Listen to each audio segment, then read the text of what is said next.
Hello everyone, back tuning into the 7th Winter 2019-2020 update from GWV.com. So once we are at the end of this update, we will be over the halfway point. We've got 13 updates penciled in. So I said last week we'd sort of reach a halfway point.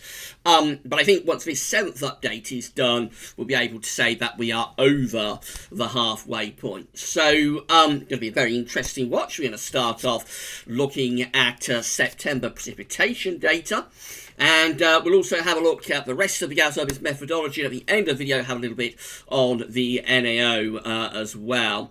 Follows on, I suppose, from updates number 1 and number 2, which did focus very much on NAO reanalysis. So sit back, enjoy, relax. It's going to be quite a long video as always with winter updates. So get yourself a comfy chair, get yourself a cup of tea or a cup of coffee and some biscuits or whatever snacks you like when you are watching the winter updates, because we'll be here for a little while, and I hope you find it interesting and informative as always. I've got to say a big thank you to Analogs Guru, James Ackrill, for getting all of the analogs together for us for this update once again. So big thank you to James for doing that, our ever amazing Analogs Guru. And I've got to say a big thank you to Richard Trott as well for providing us with the GWV's Winter 2019-2020 updates gift. Just to say, this is going to be quite a long video, so you can't watch all you want to go. It will be placed on the winter updates page at GWV.com this evening. There'll be a written summary going over everything that we discussed in the video, so you'll be able to come back and have a watch of the video whenever you want on demand, and also have a read of that at the website at some point this evening, probably from around 8 o'clock or so onwards. I'll be a little bit late doing that, because there will be a live discussion on the winter on the GWV's YouTube channel. So between 5 and 6 o'clock, we'll have a live chat. We'll talk about the winter update, see what you thought, to take a few questions as well, and no doubt include a couple of seasonal model charts, I would have thought, in that one. So that'll be between 5 and 6 o'clock on the GWV's YouTube channel. Not streaming that through GWVvids.com. So if you want to watch that and take part in the live stream as it's happening, then you will need to go to the GWV's YouTube channel and subscribe, and also click the little notification icon that sort of tells you when we're producing new videos, and also when we're live streaming. It also stops you being subscribed from the YouTube channel. I have heard that if you don't click that notification bell icon thing, then you can sometimes get unceremoniously unsubscribed from YouTube channels. So make sure you click that bell icon when you subscribe. The other thing I'm going to tell you is at 3 o'clock, around 3 o'clock anyway, we're going to have the second Christmas written update. So we started Christmas updates last weekend. GWV, the second one of those will be coming out this afternoon. Just a little bit of fun. Remember, all of these winter updates are building up and building up and building up until we arrive at the winter forecast on the 1st of December. That's when we're going to release it, Sunday the 1st of December. So all of these winter updates are important in their own terms, but they're also important in terms of the wider whole. They're like each individual update. I make it akin to baking a cake, really. Each individual winter update is kind of like adding one ingredient and another ingredient and another ingredient and another ingredient. Then we bake the cake, and then at the end of it we have this beautiful looking cake, hopefully, and that will be the winter forecast. So that's what we're doing with these updates. Right, I've talked for long enough. I think we better get on with it. As I said, we're going to start off with September precipitation data. So this is the rainfall anomaly map from the UK Met Office for September 2019, set against 81 to 2010 averages. You can see it was actually a pretty wet September across many parts of the country. We did have a drier than average month, though, interestingly, across central northern Scotland. It's also a little bit drier than average for some specific parts of southeast England, but otherwise, actually, it was quite a wet month. And interestingly, a lot of that fell in a very short period, because if you remember, actually the first 3 weeks, or 2.5 weeks anyway, of September were really quite dry, and then from around the 20th of September onwards, the heavens opened. It was really in the last 10 days that a lot of this rain fell.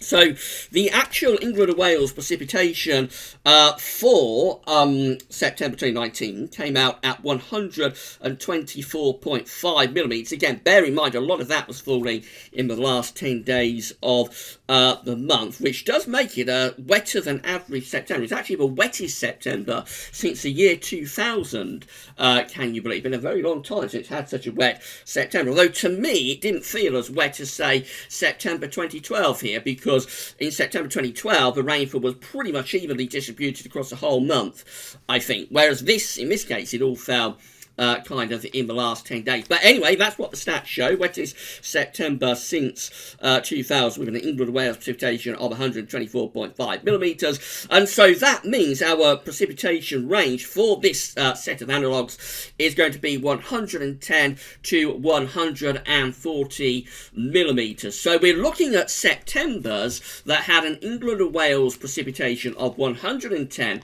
to 140 millimetres, and then the winters that followed them. So our first September is going to be September 1852, which again, within this range of 110 to 140 millimetres, which means that September 2019 is slap bang in the middle of that range, or more or less. So this is how the winter that follows that September looks. It's the winter of 1852-1853, and it's a very, very unsettled winter. Indeed, low pressure is dominant from off the Atlantic.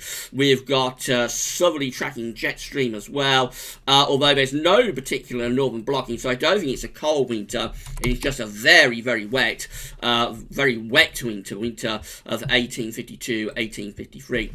Our next September, with an England and Wales precipitation of 110 to 140 millimetres, is going to be, the next September is going to be 1859.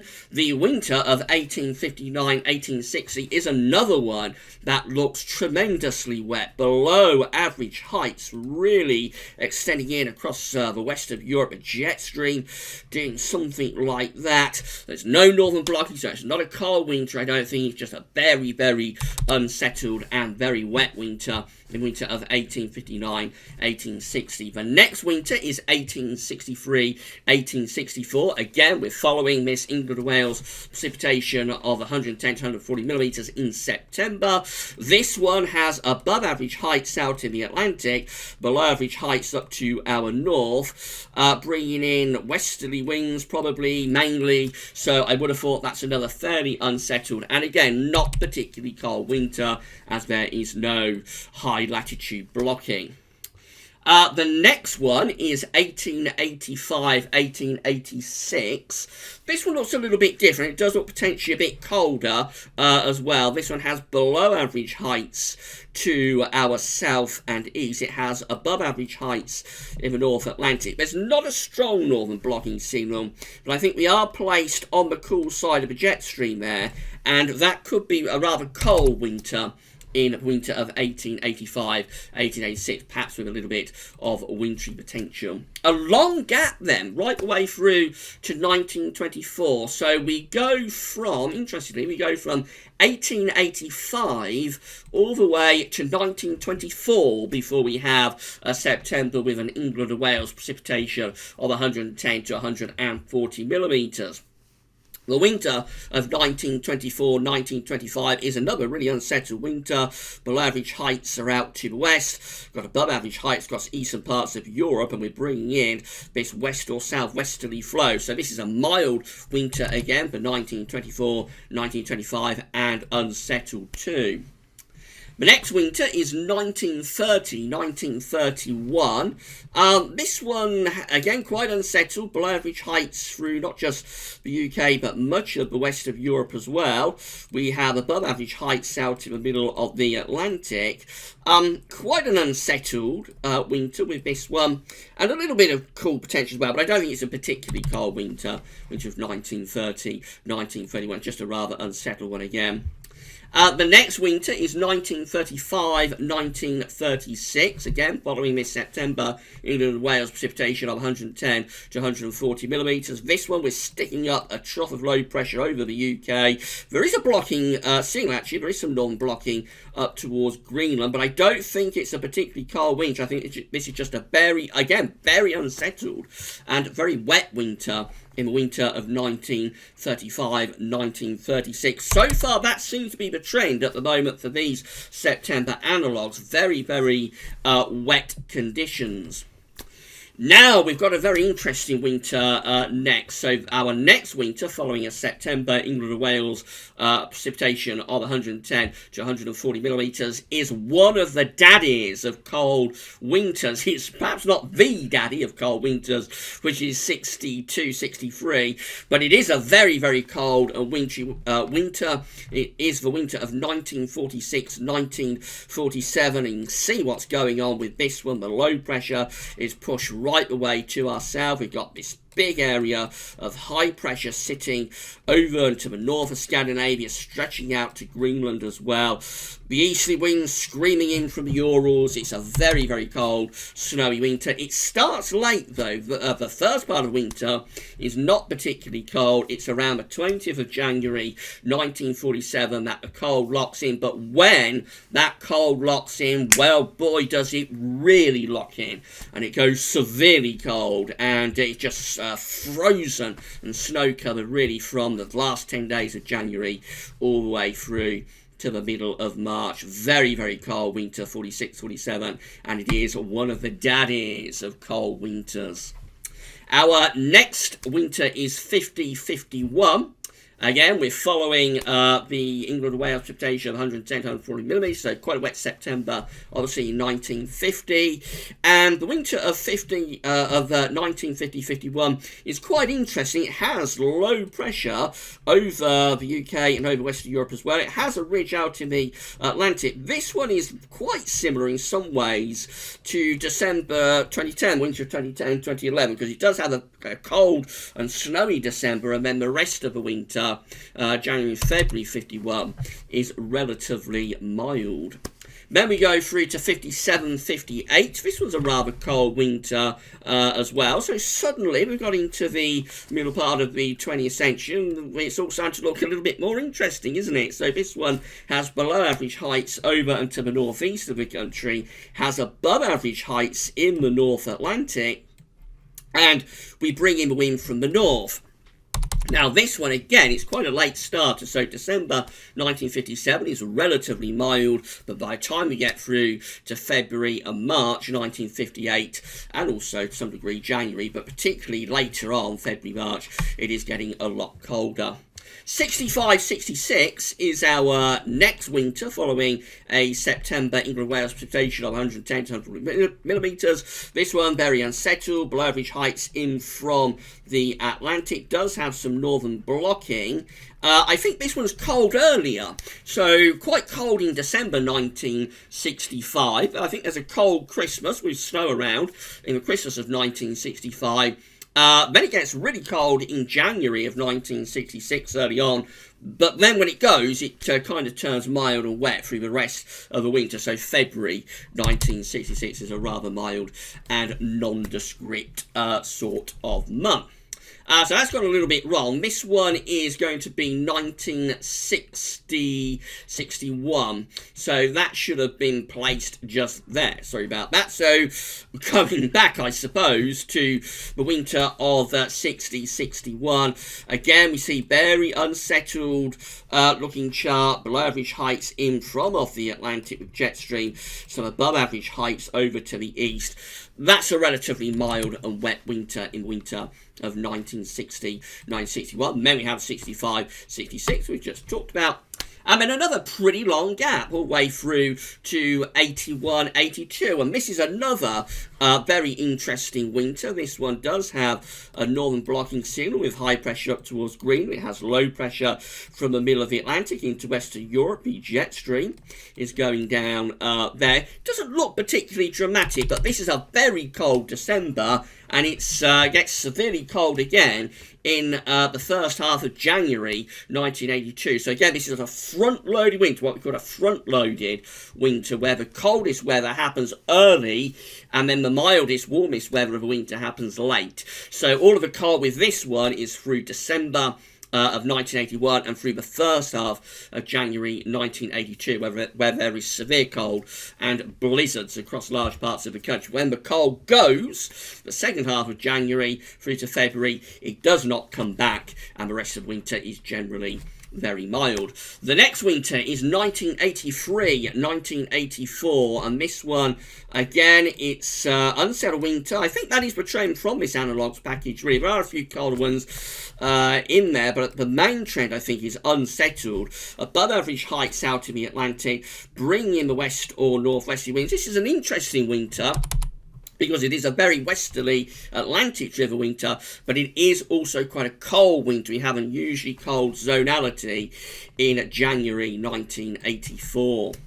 And then we've got another cold winter showing up for our next winter. It's 84-85. Again, following September England-Wales precipitation of 110 to 140 millimetres. And this one, it has high pressure up to the northeast, and it's bringing in those east or northeasterly winds. The winter of 84-85 is the first of the trilogy of cold winters that takes place through the middle of the 1980s. There's three of them. 84-85, 85-86, and 86-87, and this is a very cold winter, 84-85, and it is there in our analogues package. We had quite a long run then to 1993, so the winter of 93-94 is one of those very unsettled and westerly 1990s winters. There are a lot of them. This is one of them. 93-94 is bringing westerly winds. It does have a few colder episodes, though. There's some cold weather around Christmas of 1993, and then February 1994 has a couple of pretty decent snow events, including quite an easterly blast around Valentine's Day of 1994. And they've got another cold winter. So as we've gone along with this, actually the package has got more interesting from a cold perspective. Got another cold winter, which is 1995-1996. Again, this one is following the wet September of 1995 with the England-Wales precipitation of 110 to 140 millimetres. This one with low pressure to our south and high pressure up to the north and the northeast. We're bringing in those easterly winds. So yes, again, we can expect this to be a cold winter. It is a cold winter. It was a cold winter. Very easterly winter as well, with particularly severe cold weather around Christmas to New Year of 1995, and especially so up in the north. Next winter is 1999-2000. So this one actually does it a little bit similar to September 2019 to some degree, because it's quite warm and dry through the first half of September 1999, and then it goes much wetter in the second half of September 1999. The winter of 1999-2000, again, it's another one of those westerly 1990s winters. It's mild, it's westerly, winds are in from the Atlantic. There's a couple of cold snaps here and there, but generally that millennium winter of 99-2000 is just a mild Atlantic-driven type winter. And then the final winter is what I talked about when we started this analogues package, actually, 2000-2001. So this has been the wettest September since the year 2000, and this is how the winter of 2000-2001 is looking. So again, it has below average heights in the Atlantic into Western Europe. Does have a blocking signal up to the north. It also has high pressure from the Azores and close to Spain. It's almost a very cold winter, but it's one of those winters that doesn't quite come together. Nevertheless, for its time, it is quite a cold winter. Because remember, this is back in the 1990s and the 2000s. And through that period, there weren't that many cold winters. So for its time, this is quite a cold winter, and especially so for Scotland, where there is notable blizzards in February, early February of 2001. It also has quite a cold Christmas again for Christmas of 2000.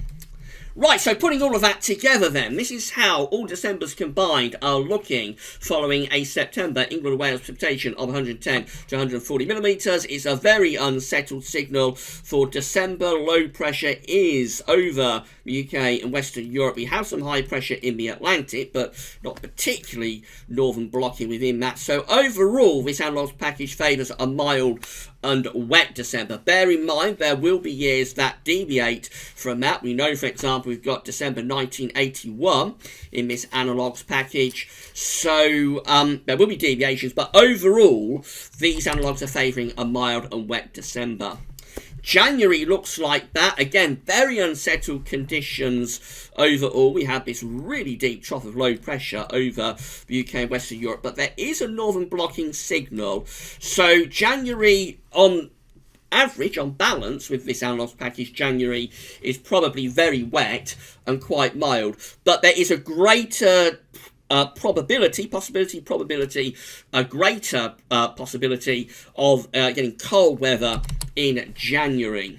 Then we go through to all February's combined, and it looks like that. Again, the main signal with these analogues is very, very unsettled, with low pressure just dominating the scene. But there is this omnipresent sort of northern blocking signal within this package of analogues that tells us that the risk is there of a cold winter, and particularly for January and for February. Overall, though, again, favouring very wet conditions with this analogues package. But March looks like the joker in the pack, because suddenly in March, the northern blocking signal sets itself up over Greenland. So we have the above average heights over Greenland, and we have the below average heights underneath it from the Atlantic into Western Europe. The jet stream is pushed a long way southwards by that northern blocking, and we can finally really open the door to northerly or northeast winds. So out of everything, March probably favours being the coldest of the months, possibly the coldest of all the winter months, actually, when it follows a September England and Wales precipitation of 110 to 140 millimetres. And last but not least, this is how all winters combined are looking in this analogues package. So when we have a September England and Wales precipitation of 110 to 140 millimetres, the winters that follow those Septembers are tending to be very unsettled. Obviously, low pressure is well and truly in control. There is a northern blocking signal. It's rather weak, but it is there to some degree to the north. We know that it gets stronger in particularly January and March. It eases off a bit in February. There's no particular northern blocking signal in December. Do bear in mind, though, there are years that are deviating, with December 1981, for example, in this package of analogues. But I think the main takeaway from this September England Wales precipitation data is just really unsettled. That's the main favoured outcome. But there are several cold winters in there, and especially interestingly, you would have thought that it would be the earlier winters in the 1800s that would have the greatest chance of being colder. But no, that's not really the case. It tends to be more of the mid to late 20th century winters that are colder in this analogues package. So that's quite interesting, a little bit unexpected perhaps. So the main takeaway, when we have this wet September type situation and that precipitation range for England and Wales, the main takeaway from that is that the winters that follow them are favoured to be mild and wet.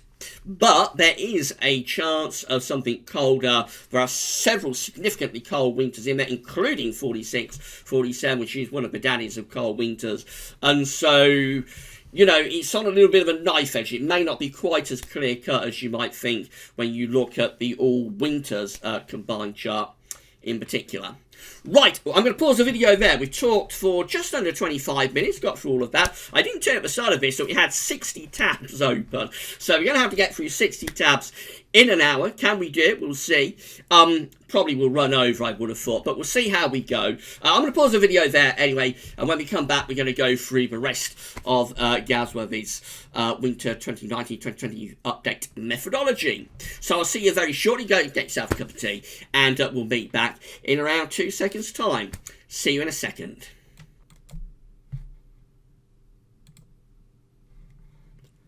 Okay, we're back.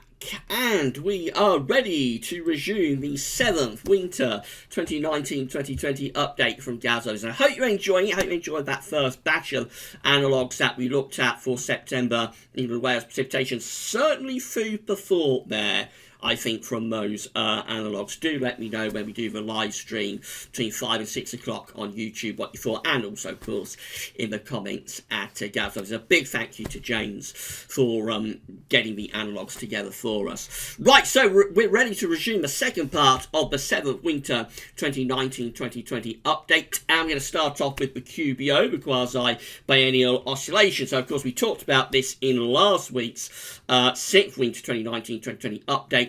We explored a very important update, actually. Last week we explored QBO data. So we think that for this winter of 2019-2020, we're going to be shifting from a west to an east-based QBO. So it's going to be a transitional QBO winter from west to east. And we, through reanalysis, through analogues, we explored what that could mean for this particular winter. We also confirmed that September's QBO number came in slightly under August, which there's a bit of doubt whether that would happen. A few people thought maybe the QBO in its transition from west to east had stalled during September. That wasn't the case. We've had an update from this chart, which is from the University of Berlin. So again, this is depicting the west and east phases of the QBO. The westerly QBOs are these darker areas just here. The easterly QBOs are the white areas just there. If I scroll you down to the latest year, you can see that we are still in the westerly QBO. So the all-important part of the atmosphere is 30 to 50 HPA. You think that's kind of like the top of the atmosphere there. That's the stratosphere. This is kind of like the surface down there. It's 30 and 50 HPA. That is the troposphere.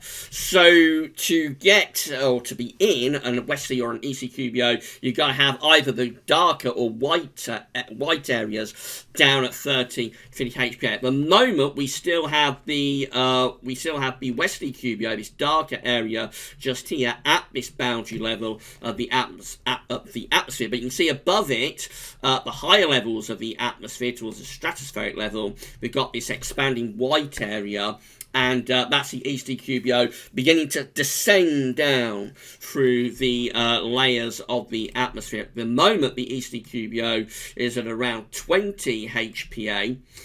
When it comes down to 30 to 50 HPA, that will be the period that we can say we are going into the easterly QBO. And I anticipate that will happen during this winter itself. I've got a feeling this is going to happen during the winter itself. It may not happen until after the winter. And of course, last week, do go back to last week's 6th winter update if you didn't see it yet. Watch the final sort of 20 minutes of that video. Very important update because we did explain through reanalysis what west to east transitioning QBO winters look like.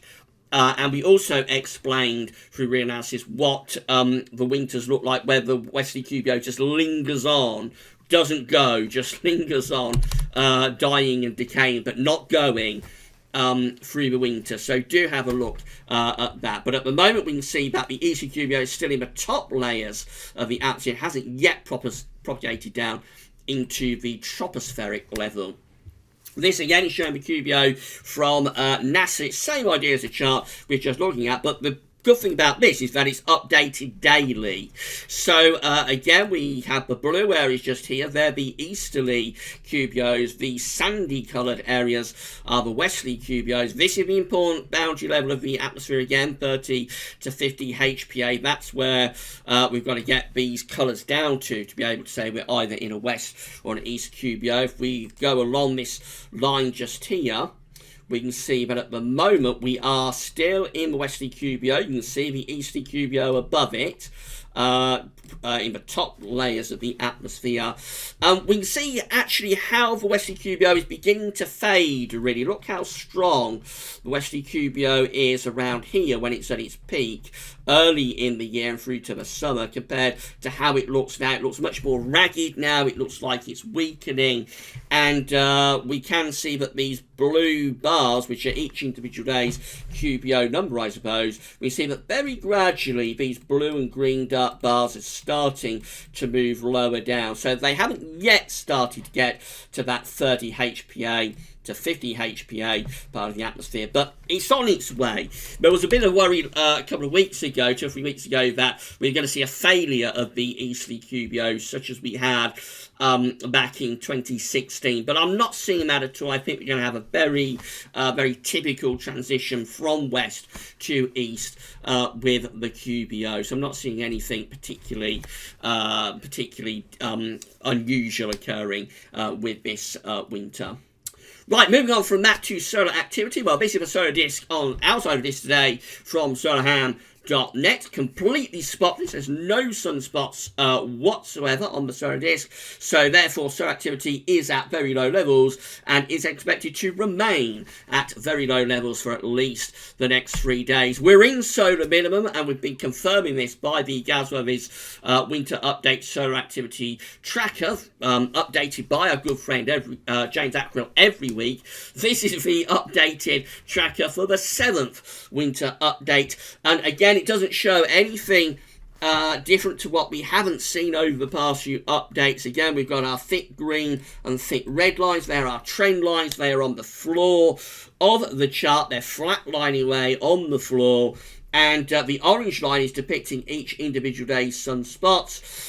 There's barely any sunspots occurring most days. There's the occasional day where we'll get a sunspot, but those days are outnumbered by the days that don't have sunspots, but are spotless. And so that tells us that we are still within solar minimum, and we went into true solar minimum for solar cycle 24 in May. Before that, most days had sunspots, albeit a very low level of sunspots, but most days did have sunspots before May. Since May, most days don't have sunspots, so the days that do are outnumbered by the days that don't. So solar minimum continues, and in 2 weeks' time, the 9th winter 2019-2020 update, we're planning to do a bit of a solar special. We will have a solar tracker for that, but we will also have some other trackers for the solar cycle, hopefully, and also, of course, all importantly, we will have the reanalysis to show you what solar minimum winters look like. So that will be coming up 2 weeks' time. The 9th winter 2019-2020 update will, I think, be one of the very important updates during this season of updates. Of course, they're all important, but I think that one in particular is going to be very, very interesting. The 9th winter 2019-2020 update will be a bit of a solar special. Right, looking at the oceans then, this is how sea surface temperature anomalies were looking across the ocean when we did last week's 6th winter update. Got our 3 areas of interest, of course. We've got the Equatorial Pacific Ocean just here, got the Northern Pacific Ocean over there, and we've got the Atlantic Ocean over here. That's how the oceans were looking then when we did last week's 6th winter 2019-2020 update. This is the very latest, and let's deal with the ENSO region first of all. So what we saw last week is that, of course, we have had this very weak signal for a La Nina over on the eastern side of the equatorial Pacific over there. We've had blue colours, which are colder than average sea surface temperature anomalies with warmer than average SSTs in the middle of the equatorial Pacific Ocean. Now, last week we did see a weakening of that slight La Nina signal. Let's have a look at the very latest. If anything, you've probably strengthened those colder than average sea surface temperature anomalies just here. These are relatively shallow waters, though, over towards Peru, but you can see how they do connect back to those very cold sea surface temperature anomalies off the coast of Chile. So over on the eastern part of the equatorial Pacific Ocean there, I think things have actually got a little bit colder over the past week. Otherwise, in the central and western part of the equatorial Pacific, probably, let's go back, probably no real change. actually. So I think remains so neutral. I don't think we're going to have either an El Nino or a La Nina winter. But it is interesting that last week we sort of said the chance of a La Nina for this winter was off the table. It was pretty much not going to happen. But in the past week, we have seen this part of the actual Pacific Ocean getting a bit colder, which I wasn't expecting. So it continues to be a very, very, very confused picture with what's going on in the actual Pacific Ocean. I think it's going to be ENSO neutral, but we'll continue to monitor over the next few weeks and see what happens. Further north in the Northern Pacific Ocean, it just remains really warm, really, up here. And this is one of the worrying areas, I think, if you want a colder than average winter, because with those warm and average sea surface temperatures there, what tends to happen is that we tend to get a ridge setting up that sends the jet stream on a northwest-southeast trajectory across America. Can be a cold signal, actually, for northern and eastern parts of America. You can pull down some very cold air out of the States, but as that cold air sort of hits the Atlantic, it really can blow up the jet stream and send those areas of low pressure cyclogenesis around Newfoundland crashing across the Atlantic into the west of Europe. So it is a bit concerning that we've got this ongoing signal to be substantially warmer than average up there in the northern or in the northeastern Pacific Ocean. And then in the Atlantic, let's just go back to last week. So that situation in the Atlantic Ocean last week. Let's have a look again at the very latest. So I think we've cooled things down a little bit more in this area just here. So that's an area to keep an eye on. That's around sort of Newfoundland, that kind of area, and potentially going down the eastern seaboard of the States as well. We've got to keep an eye on those areas. If we start getting this area colder than average, at the same time as it's warm up there, so it'd be cold there, it'd be warm up there, and then probably we're looking for it to be warmer than average around there. If that happens, then that would be kind of a tripole signature, and that can be associated with a colder than average winter, a negative NAO winter. At the moment, it does look as though things are cooling down in this area, but bear in mind, there's a lot of churn going on with the remains of tropical storms and hurricanes and that sort of thing. So we probably have to wait until a little bit later in the season for the Atlantic to settle from the influences of these storms. But yes, things have cooled a little bit again towards Newfoundland. I think that is definitely true, and we'll continue to monitor what's going on with the ocean. Subsurface temperature anomalies from the CPC, NCEP and NOAA ENSO PDF are looking like this. So you've got to think that this is kind of like the surface of the actual Pacific Ocean just here. We've got Indonesia there, and no, we've not. We've got Peru. What am I talking about? Let's get rid of that again. Been a very long day. I'm really tired when I'm doing this, and we've still got a lot more to discuss in this update. So let's do that again. This is the surface of the actual Pacific Ocean just here. That is Peru just there, and this is going to be Indonesia over here, and these are the depths of the Pacific Ocean. So you can see that colder than average area of sea surface temperature anomalies that we had in the eastern equatorial Pacific Ocean is underpinned by cold than average subsurface temperature anomalies at depths from around 50 to 100 meters. However, as we go to the central part of the equatorial Pacific Ocean, we've got this large area of warmer than average subsurface temperature anomalies developing at depths of around 100 to 200 meters. And it is starting to get really quite warm, actually, with this. So we're kind of like 2 to 4 degrees above average in this area, which is quite a substantial anomaly. And if this begins to push up, if this begins to move up to the surface, then it's not inconceivable that what might happen is we might find ourselves going into Modoki or Modokai El Nino. I wouldn't totally rule out the chance of that. So in a Modoki or a Modokai El Nino, I think we need to go back here. So where are we? We're just there. So if we go back here, a Modoki El Nino is where this area of the equatorial Pacific Ocean is going to be warm, and then this area is going to be cool. It could still be warmer than average in this area, but it will be cooler there, and it'll be warmer through the central part of the equatorial Pacific Ocean. When that happens, it can be something called a Modoki or a Modokai El Nino, and when we have that, it can be a signal, a cold signal for America. Sometimes it could be a cold signal for the UK. So we need to keep a close eye what's going there. It remains a very, very confused picture what is happening in the ENSO region. In terms of the Southern Oscillation Index, remember this is just an index that's reflecting or measuring the atmospheric state. It's measuring the pressures between Darwin and Tahiti. The SOI is looking like this. So this is our 30-day average, this red line just here. It looks like it's coming up. It has been very negative. When you're in a negative SOI, the atmosphere is reflective of El Nino. When you're in a positive SOI, the atmosphere is reflective of La Nina. So we've been in a sort of El Nino type setup, very strong El Nino type setup in the atmosphere. It is coming up though, the SOI. It's still negative. It's around -10, but it is gradually starting to stage a little bit of a recovery. These are our daily returns. So you've got the atmospheric pressures between Tahiti there and Darwin just there. So they're the atmospheric numbers in barometric pressure, and then these are the SOI numbers themselves.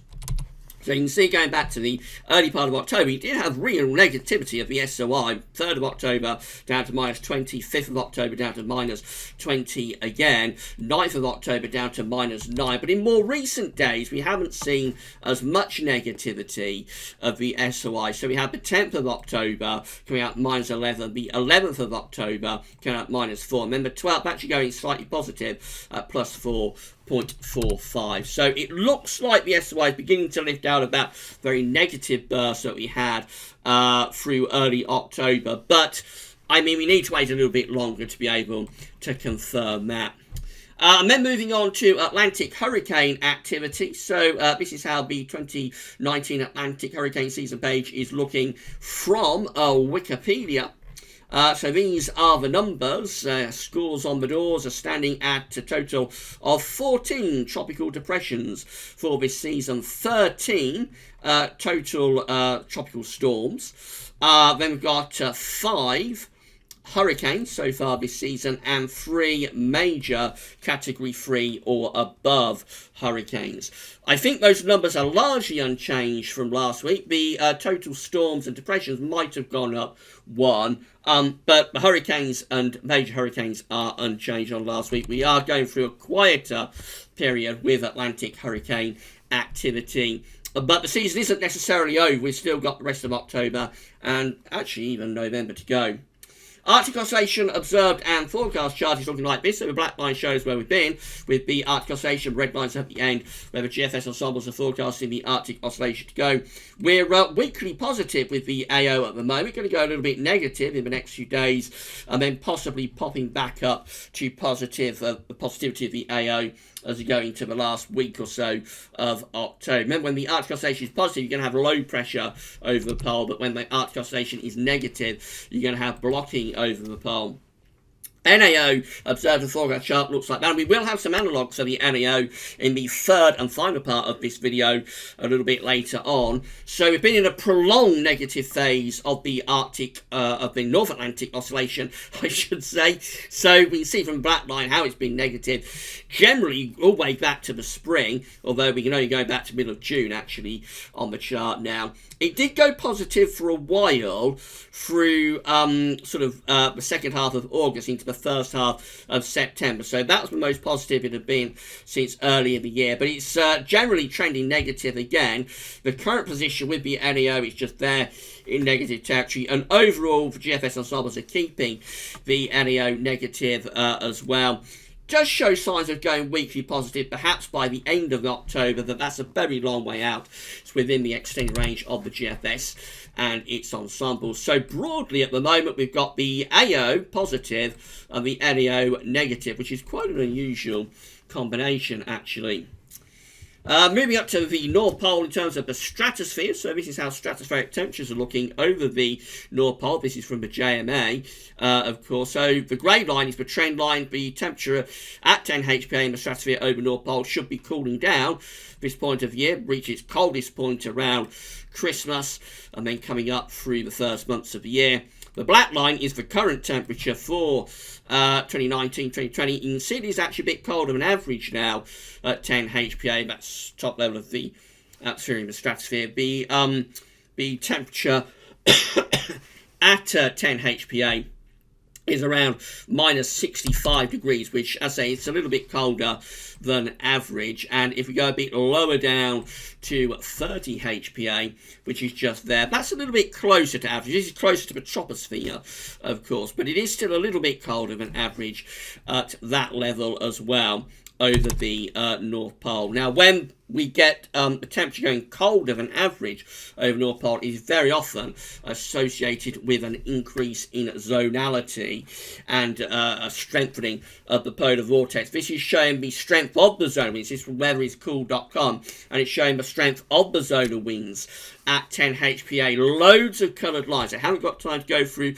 all of them. If you want to know what each line represents, you're going to have to look at the first Winter 2019-2020 update that we released on the 1st of September. What I will say, though, is that the most important line really is the black line, because that's the trend line. So as the temperature at 10 HPA in the stratosphere over North Pole is getting colder at this time of year, so the zonal winds, the polar vortex essentially, is getting stronger.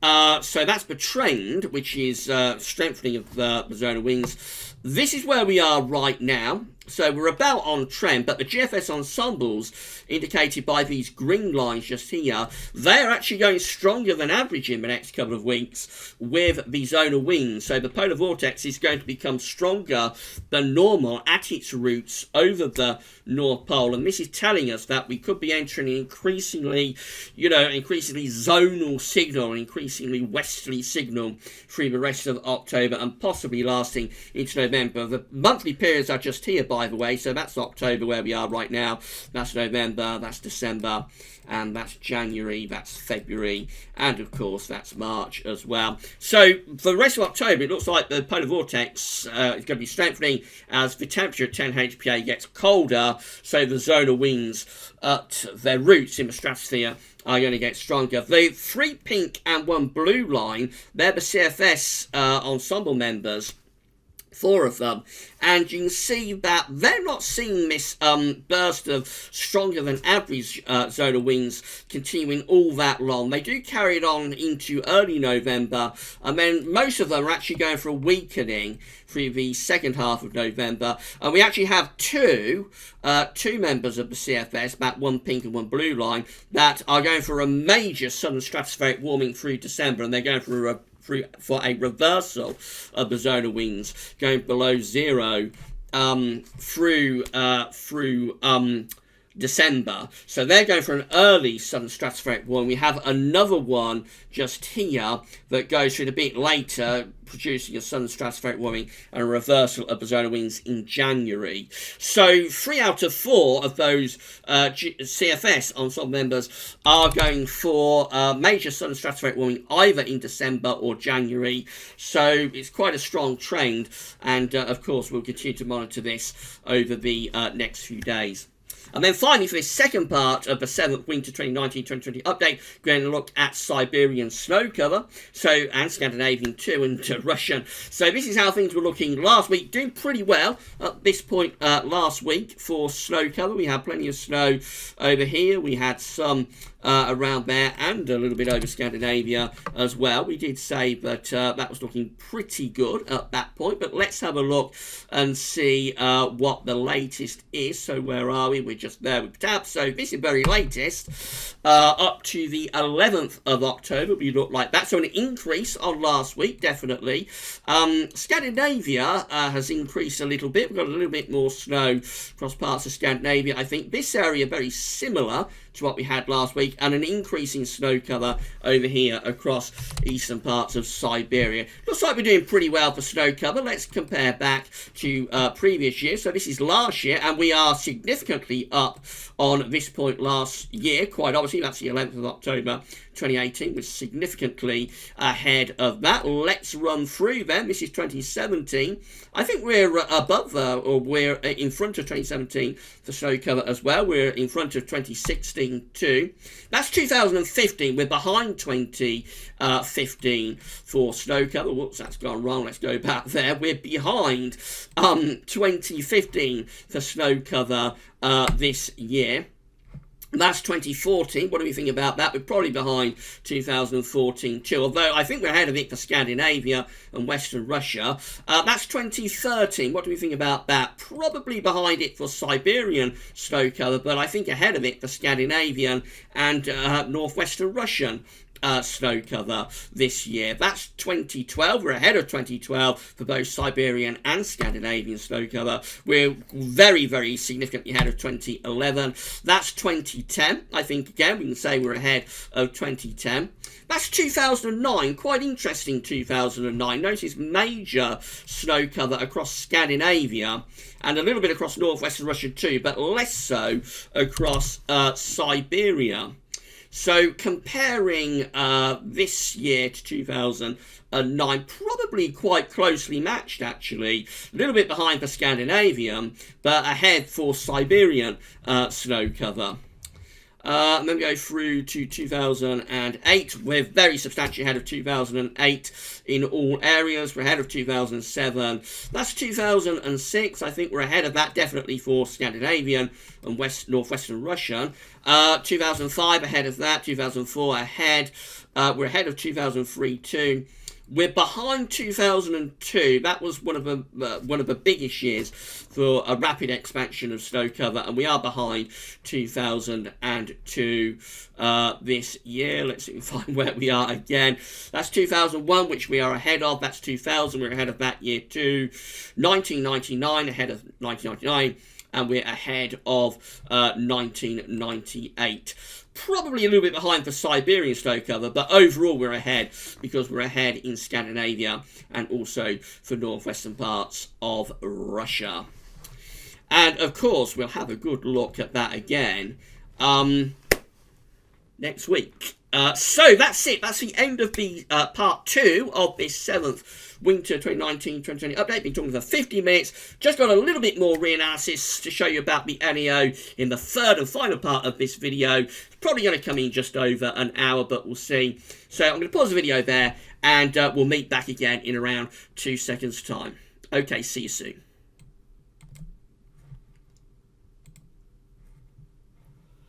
Okay, we're back. We're ready to resume the 7th Winter 2019-2020 update. I hope you've enjoyed the video so far. We're drawing to a close. Just got a little bit more re-analysis to show you for this 3rd and final part of the video. But please let me know in the comments if you've enjoyed this video. Give us a like and let us know that you've enjoyed it. Of course, we're going to be doing a live stream between 5 and 6 o'clock, so you'll be able to let me know then what you thought. For this final part, we're going to have a look at the NAO. So this is showing each individual month's worth of NAO data going back to 1950. If we come down to the most recent year, you can see 2019 is of course just there.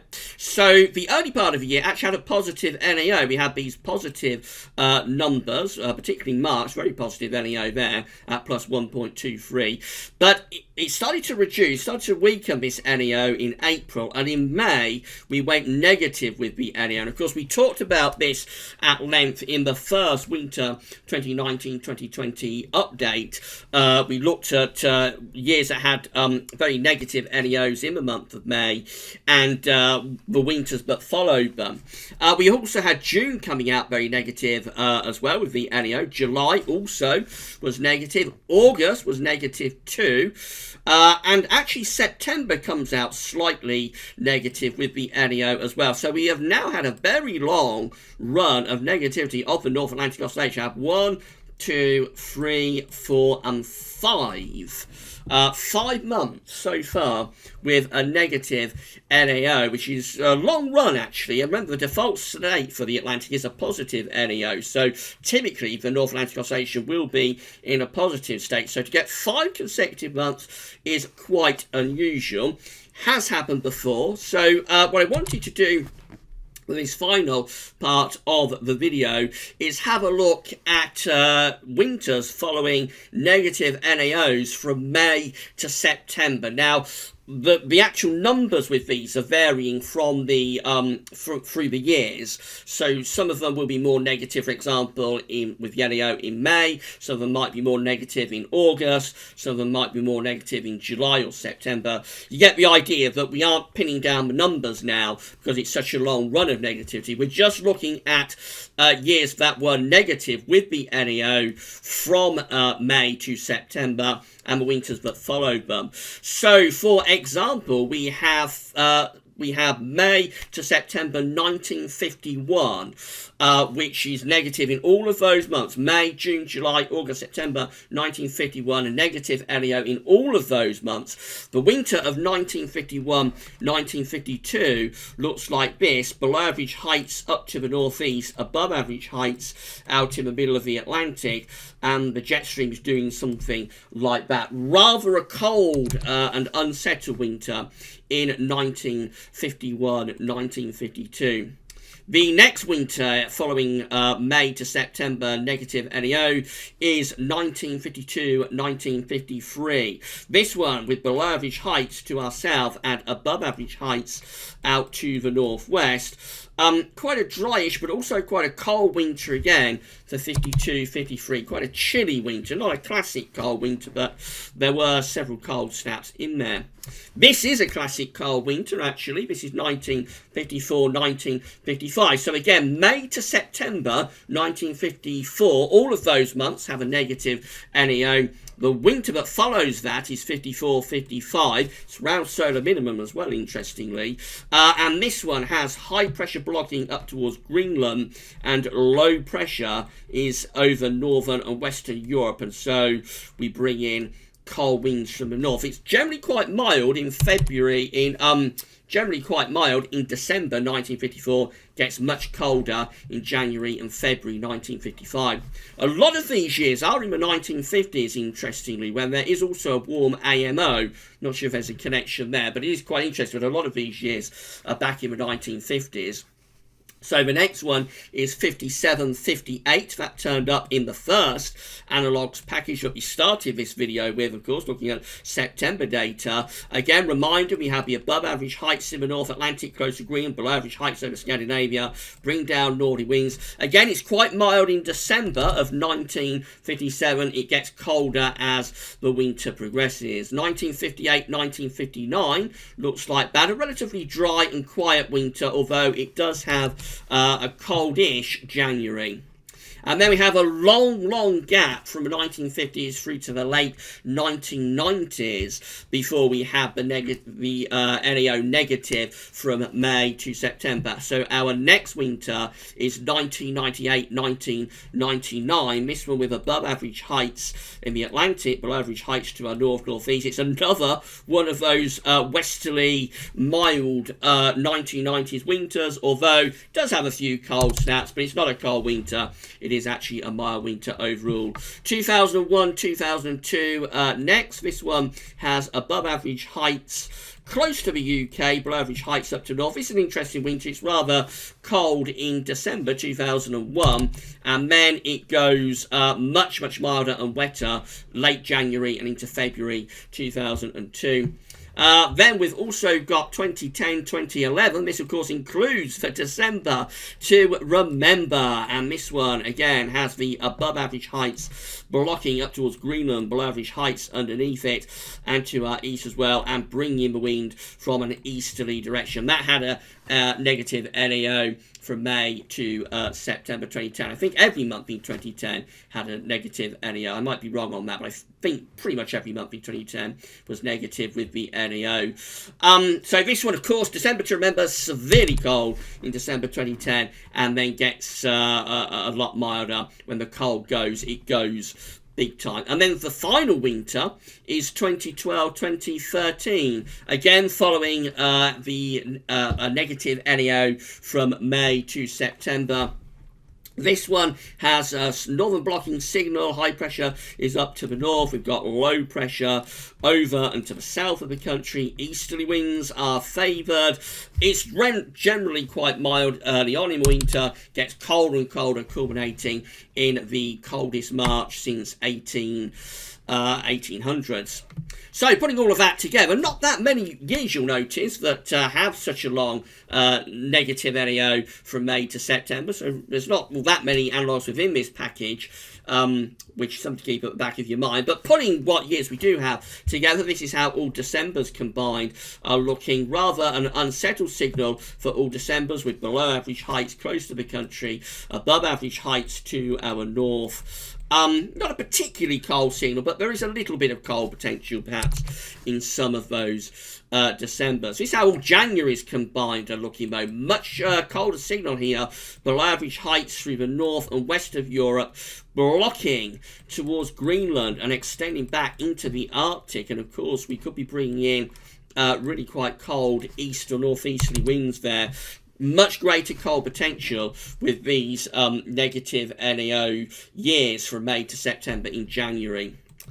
And then that's February, so perhaps a little bit less of a cold signal for February. The above average heights tends to be more in the middle of the Atlantic, below average heights are to our east. So you'll have Atlantic influences there. Rather dry, I would have thought, not particularly unsettled, and probably a bit on the chilly side, but not particularly cold. However, we get through to March, and the above average heights are blocking strengthens again around Greenland and extends to the north of Scotland. Below average heights to our south. Remember, this could be impacted to some degree by March 2013, so that could be something at the back of your mind, to keep at the back of your mind, given this is a relatively limited package of analogues now for these negative NAO months. But it does look as though March could be favouring a rather colder signal. And then finally, all winters combined are looking like that. So this is how all winters combined look following a negative NAO from May to September. It looks like it could be quite a coldish signal with below average heights through the north, west and central part of Europe. There is a blocking signal towards Greenland, and we would favour bringing in northerly winds on average, I think, with a lot of these winters.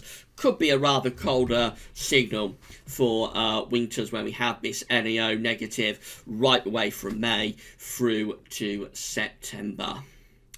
And that is the end of the 7th Winter 2019-2020 update. And before we go, just to say that if you're enjoying the videos, winter updates and all the other videos that we do at GWV, please can you consider becoming a patron for us. We have 63 patrons so far. Hello, and a big thank you to our 63 patrons. We hope very much that you're enjoying this season of winter updates. If you would like to become a patron of GWV, give an ongoing monthly donation to help us fund the website, keep the content online, and all you need to do is come to GWV's Patreon page, sign up for a Patreon account, assuming you don't already have one, and then give an ongoing monthly donation. It could be anything from $1 a month upwards. A big thank you to our 63 patrons, and also a special thank you to our donors. If you would like to just give a donation through PayPal, you can do that. This is GWV's PayPal page.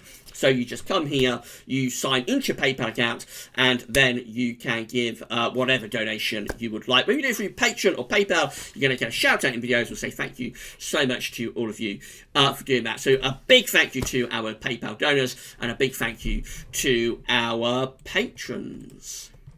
And that really is it for the 7th Winter 2019-2020 update. We've talked for just over 1 hour. I don't think that's too bad. 1 hour, 2 minutes to get through 60 tabs. So thank you so much for sticking with this update. We are now over the halfway point for the winter update. So thank you so much for sticking with the winter updates as well. We're over halfway now. We're beginning to move towards the business end of these winter updates. Had a lot of fun so far, but things are going to have to start getting serious now.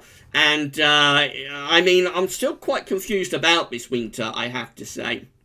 Haven't got a clear idea about it yet, and normally by this point I would be starting to get a few ideas churning at the back of my mind, but I'm a little bit confused about this winter. Do let me know in the comments where you think this winter could be going, and also of course when we do the live chat, let me know there what you think about the about this coming winter, where you think all of this is going. But yeah, we're at the business end, or heading towards the business end of the winter updates now, and we shall see how things develop, of course, over the next few weeks. Right, this video will be placed on the winter updates page, and there'll be a written summary that goes with it as well for anybody who couldn't watch all of the video. It has been a very long one. So I'll get that up for you probably around 8 o'clock tonight. I'm also going to tell you about the Christmas update. So yes, there will be a written Christmas update at 3 o'clock this afternoon at GWV.com, and then don't forget the live stream between 5 and 6 o'clock on the GWV YouTube channel. We'll be talking about this winter update, taking your questions. But at 1 hour, 3 minutes and 30 something seconds, that's all for now, and thank you so much for watching.